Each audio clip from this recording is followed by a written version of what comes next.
Pradyuman Nagar police station ખાતે ગઈકાલે એક સગીરા સાથે દુષ્કર્મની ફરિયાદ નોંધાયેલ, જે બીએનએસ કલમ 64(1), 65(1) તથા 351(3) તથા પોક્સો એક્ટ કલમ 4 મુજબ ફરિયાદ નોંધાયેલ.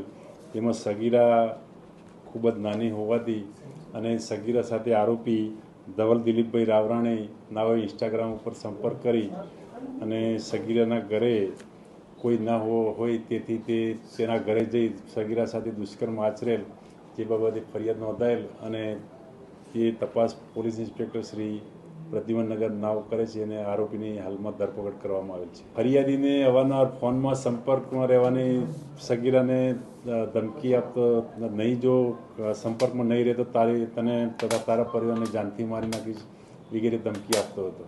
છેલ્લા 4 મહિનાથી એના સંપર્કમાં આવેલ અને આ બાબતે ઇન્સ્ટાગ્રામથી સંપર્કમાં આવેલ. સગીરાને લગ્ન કરવાની લાલચ આપી અને અવારનવાર તેની સાથે આ રીતના વાતચીતો કરી અને જો તેની સાથે વાતચીતો નહીં કરે તો તેને ધમકી આપી અને મારી નાખવાની ધમકીઓ આપતો હતો.